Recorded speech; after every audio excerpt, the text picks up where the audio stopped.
Yesterday, I was in a meeting with a client who never bought a house before, and we were having such an intense discussion about what their game plan was to buy their first house. This first-time home buyer was so surprised when they found this out because they thought you only needed a down payment to buy a house, and that's wrong. Nope, false. What they didn't know is what I like to call the cost of doing business.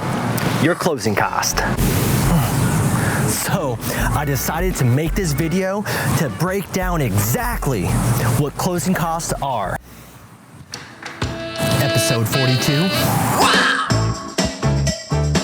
Come on, move it on. That's it, baby. What's up, everyone? My name is John Ely, a realtor in Phoenix, Arizona. In case you couldn't tell from the saguaro right there. That's a cactus. That's also a cactus. That's a cactus too. What?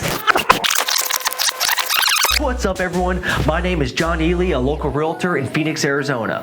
And this is where we talk shop about all things real estate. So let's start out with what closing costs actually are. I like to think of it as the cost of doing business. Your closing costs are different fees that are generated from you buying the house.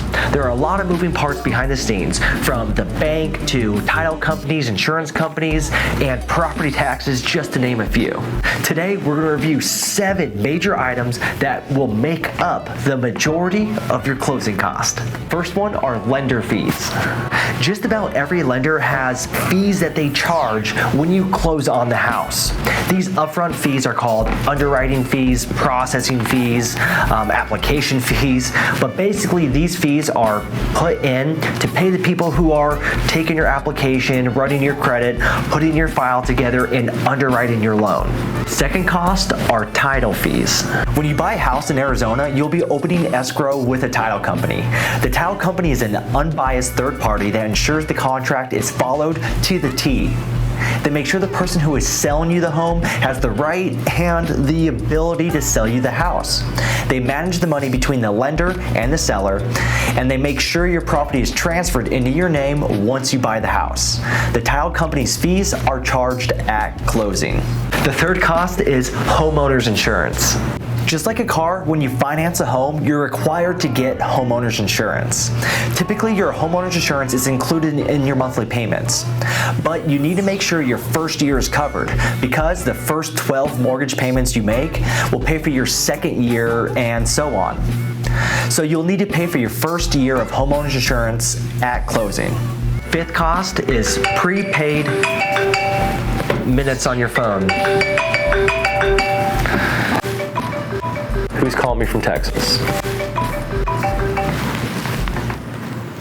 This is John. Hey John, it's Phoebe with Open Door. How are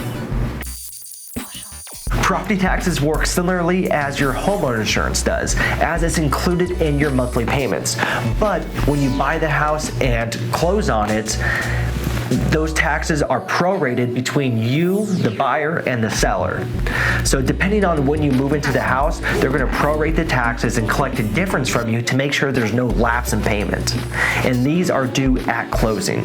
Number 5 is prepaid interest on your loan. I know what you're thinking. I haven't even moved into the house, I'm already paying interest.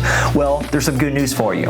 When you buy a house, your first payment isn't due right away. And sometimes the first month you're living there, you won't even have a mortgage payment. However, you will have to pay a prorated interest from the day that you close on the house to the day your first mortgage payment is due. Number 6 are HOA dues, or Homeowner Association Assessments. Homeowner associations aren't on every house, but in the Phoenix area, it's on a lot of them. But I think it's a great topic to talk about still, because HOAs can charge upfront fees when you buy a house. These fees can include transfer fees, just to transfer the ownership from the old owner to your name. They can make you prepay your monthly dues, and they can even charge you for a community enhancement fee just for buying into the subdivision. Now, all of these fees are subject to be paid at the day of closing. And number 7, the appraisal. When you get a loan on a house, the bank is going to require an appraisal. They want to make sure that they aren't lending you more money than the house is worth. So that's going to be another cost that you have to pay at closing. Closing costs are not the same for everybody. They vary depending on what type of house you buy, how expensive that house is, what insurance company you choose, and what lender you decide to work with.